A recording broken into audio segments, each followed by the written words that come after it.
Pensando, então, em um sistema agroflorestal, né, numa dinâmica agroflorestal, então é possível fazer um plantio agroflorestal partindo de zero insumos? É isso?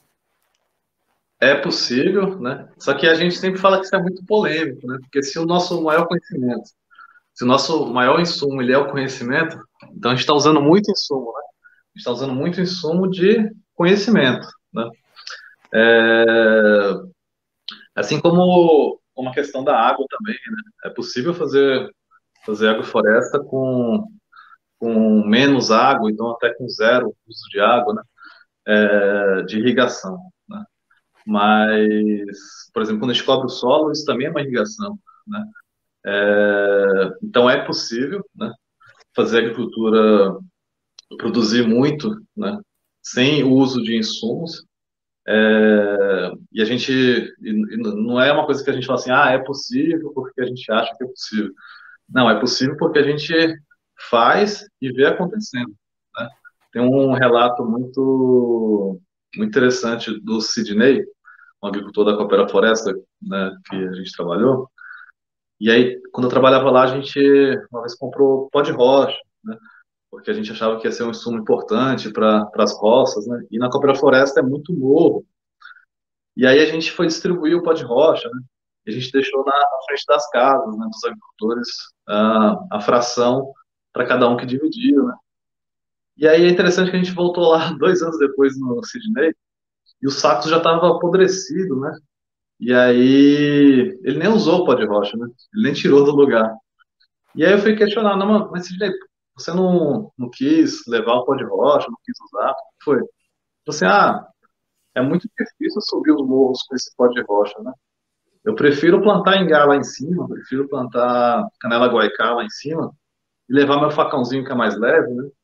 E aí eu podo essas plantas lá, isso é meu insumo, isso é o meu adubo, né?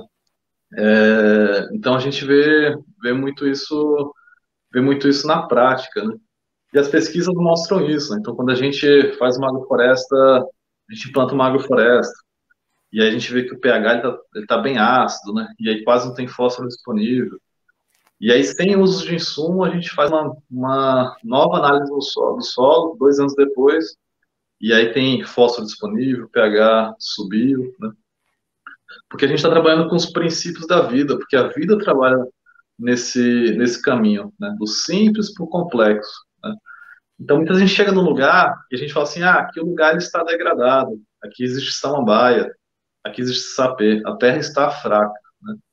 Só que é isso que a gente fala, o fraco e o forte, ele é muito relativo, né? Porque a gente chega numa área que tem sapê, né? E o sapê é uma planta indicadora de solo ácido, solo fraco, e a gente fala assim, esse solo está fraco. Só que para o sapê, é o melhor solo que existe. E aquele sapê, ele está trabalhando, está gerando condições para que plantas mais exigentes possam vir a crescer, né? Então isso é a sucessão, sucessão sistêmica ecológica. Não é só as plantas que vão mudar, é o sistema como um todo, né? E aí a gente dá nome para essas fases, né? A gente antigamente chamava isso de sistema de colonização, né? Que é um sistema quando está tudo destruído, a gente tem muitas áreas dessas pelo mundo inteiro, pela agricultura que a gente vem praticando, né, atualmente, fez com que muitas áreas fosse para um sistema de colonização, né? Mais recentemente, em um trabalho em território indígena, né, o Leosmar Terena pediu para mudar esse nome, e a gente vem chamando de sistema de retomada, em vez de sistema de colonização. E aí, então é isso, né? A gente tem um sistema de colonização, carqueja, são gramíneas, samambaia, plantas que estão ali quebrando o solo, ciclando nutriente, porque as raízes é um mecanismo de ciclagem de nutriente, né? Então a samambaia vai com suas raízes lá embaixo, busca nutrientes de baixo, traz para cima, né? Estão gerando matéria orgânica. E essas plantas estão criando condições para que espécies mais exigentes possam vir, né? Olha que interessante isso, né? A gente fala que é como se fosse um amor incondicional, né? Estou aqui trabalhando para que outras espécies possam vir trabalhar nesse lugar, né? Então começa a vir espécies como açapeixe, como alecrim do campo, né, que já tem raízes mais profundas e com isso uma maior capacidade de ciclar nutriente, né? Já tem uma matéria orgânica mais lenhosa, né? Uma matéria orgânica que vai criar mais fungo, mais vida no solo. E essas plantas vão criar condições para espécies mais exigentes poderem vir, como um angico, um manjoleiro, um pau-jacaré, né? E aí já são espécies arbóreas, né? Com raiz já mais profunda. E a gente começa a sair de um sistema de retomada para ir para um sistema de acumulação, né? A gente dá nome para essa fase de acumulação. São plantas que estão acumulando, né? Acumulando energia. Quando a gente fala de energia, não é uma coisa espiritual, né? É uma coisa técnica, né? Energia, matéria orgânica, nutriente, estar acumulando, né? E aí essas plantas vão criar condições para que espécies mais exigentes possam vir, né? Então vão vir cedros, imbuia, mogno, piqui, né? Se for lá na Ásia vai ser banana, vai ser laranja, rambutã, mangostão, cada lugar com as suas plantas, né? E a gente vê que esse caminho que a gente está falando aqui, né, Fabio? Esse caminho ele acontece no mundo inteiro, seja no Mediterrâneo, seja na Austrália, seja na Ásia, né, seja aqui no Brasil, seja nos Estados Unidos, no México. Esse caminho ele acontece no mundo inteiro. Cada lugar vai se expressar das suas formas, né? No México, em regiões áridas, não vai ser a laranja, o açaí que vai estar lá, né? Vão ser as plantas de lá, né? Algaroba, a pitaia, o abacate, vão ser as espécies do seu local, né? Adaptadas ao ambiente onde elas estão, né? Só que o caminho ele é o mesmo, né? Então por isso que a gente tem muita tranquilidade também, né, de afirmar e de fazer agrofloresta em todos os cantos do mundo, né? Porque o caminho ele é o mesmo, o processo ele é o mesmo, né? Então a natureza sempre vai nesse caminho do simples para o complexo, né? A agricultura que a gente faz, que a gente vem praticando nos últimos anos, ela faz esse caminho inverso, né? A gente vai do complexo para o simples, né? Isso aconteceu, isso vem acontecendo em muitos lugares do mundo, né? Aqui no Brasil isso é muito forte, né? Você pega, por exemplo, o Paraná, no estado que eu vivo hoje, era um estado florestal. A gente tinha quase 100% do estado era pura floresta. E florestas férteis, extremamente férteis, né? As pessoas vinham derrubando floresta e plantando, por exemplo, aqui no Paraná foi muito forte o café, né? Talvez foi a atividade no Brasil, o café foi a atividade no Brasil mais importante na economia, né? Até hoje, nenhuma outra atividade sozinha representou tanto na economia quanto foi o café por mais de 100 anos, né? Que representava 80% de todo o dinheiro que existia no Brasil. Nenhuma outra atividade sozinha fez isso, né? Porque a cana-de-açúcar lá no começo, lá em Pernambuco, ela se misturava um pouco com roubo de madeira, roubo de ouro, né? Mas o café, por mais de 100 anos, representava 80% de todo o dinheiro que tinha no Brasil.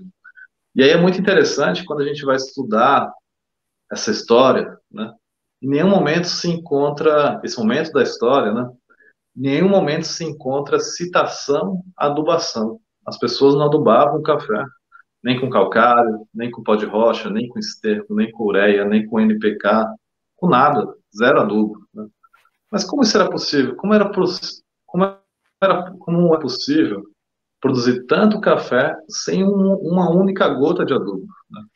A resposta para isso está na floresta. A gente tinha floresta, a gente tinha acúmulo, a gente tinha plantas de raiz profunda, bombeando nutrientes, gerando matéria orgânica, criando fungo, criando vida, com muita bactéria nas suas raízes, e um ambiente totalmente equilibrado, com potássio, manganês, mecanismo de fixação de nitrogênio, fósforo, e a gente derrubava as florestas, né? Aqui no Paraná se vinha em Londrina, Maringá, Cascavel, Foz do Iguaçu, derrubava florestas imensas, plantava café, e esse café produziu por mais de 100 anos sem uma gota de adubo, né? Hoje, quando a gente vai em Cascavel, né? Ou vai em Maringá, ou em Londrina, e a gente tenta fazer isso, abrir uma copa e plantar café como se fazia antigamente, não dá nada de café. Por quê? Porque a gente não tem mais um sistema de abundância, né? Que são sistemas, né, que a gente tinha, sistemas de abundância. Saiu da retomada, foi para a colonização, entrou na abundância. Banana, laranja, cedro, embuia, são plantas de sistema de abundância. Então a gente tirou sistemas de abundância e estabeleceu sistemas de retomada. Foi do complexo para o simples, né? Então muitas vezes a gente consegue fazer plantios com zero uso de insumo, né? A gente já fez isso em muitos lugares. Eu venho fazendo isso aqui em casa, né? E isso usando um insumo muito importante, que é o conhecimento. Então, por exemplo, aqui em casa tem uma área de samambaia, né? E é normal as pessoas falarem que samambaia é ruim, que não presta, que a terra é fraca, né? E aí, nessa área de samambaia, a gente usou um recurso muito importante. Então, a gente, em vez de ter raiva da samambaia, a gente agradeceu a samambaia, né? Então, obrigado, samambaia, por ter trabalhado aqui, obrigado por ter gerado muita matéria orgânica. E agora a gente vai interagir com esse ambiente, vai organizar essa matéria orgânica e fazer um bom plantio. Mas aqui talvez a gente não plante berinjela, tomate, né, plantas exigentes. A gente vai focar em plantas que vão conseguir se estabelecer nesse ambiente como ele está, né? Então, aqui não vai dar tomate, berinjela, pimentão, mas aqui vai dar uma mandioca, que vai dar um feijão, né? E aí também vamos plantar plantas com raiz profunda, como bracatinga, como guandu, como margaridão, né? Como árvores, como cinamomo, legustro, árvores, né? Para melhorar esse lugar, né? E aí uma área de solo fraco, é importante a gente entender que quando a gente faz um bom trabalho, né? Como a gente vem fazendo em muitos lugares, essa área pode vir a virar uma área de solo fértil, né? Como uma área aqui em casa, que era samambaia, né? Isso tem pouco tempo, tem um pouco mais de um ano, né? Inclusive a área que foi gravado o curso, e era uma área extremamente fraca, né? Plantei pimentão, plantei tomate, plantei berinjela, mas essas plantas ficaram muito fracas, né? Muitas nem produziram, mas a mandioca tá linda, o feijão deu bem, né? E hoje a gente já vê que o solo mudou, né? Existem áreas mais antigas, né? Que, por exemplo, tem uma área de um agricultor, nessa área para mim me marcou muito, onde ele plantou, era braquiária, e aí ele plantou sem insumo, e ele plantou feijão, mandioca naquela área, porque o pH permitia isso. E junto plantou muita árvore, né? E aí plantou banana, né? E aí ele colheu feijão, colheu milho. Só que ele não podia plantar tomate, mamão, berinjela, né? Coisas exigentes, coisas do sistema de abundância. Mas ele plantou essas coisas: milho, desculpa, feijão, mandioca, árvores, né? Um pouco de banana, mesmo sabendo que a terra não estava boa para banana. Colheu mandioca, colheu feijão, né? Colheu banana durante algum tempo. E é interessante que 9 anos depois, 10 anos depois, nesse mesmo plantio, né? O seu Alfonso, da Coopera Floresta, junto com o Jackson, seu filho, esse mesmo plantio, né? Fazendo um bom trabalho, podando as árvores, derrubando muitas árvores que ele plantou, né? Organizando o material. Nesse mesmo talhão, ele entrou com um plantio de tomate, de mamão, de berinjela, de plantas exigentes, no mesmo lugar. E não com insumos, e sim com processos, com conhecimento, né? Então é importante entender que uma área de solo dito fraco, ela pode vir a se tornar uma área de solo fértil. Assim como áreas de solo fértil, como aqui no Paraná ou Ribeirão Preto, vêm se tornando áreas de solo extremamente fraco, né? Cada vez precisa se utilizar mais insumos e cada vez, né, as plantas com isso ficam mais doentes. A gente precisa combater mais as pragas, né? A agricultura que se faz hoje, hegemonicamente no mundo, ela causa isso, ela faz isso, né?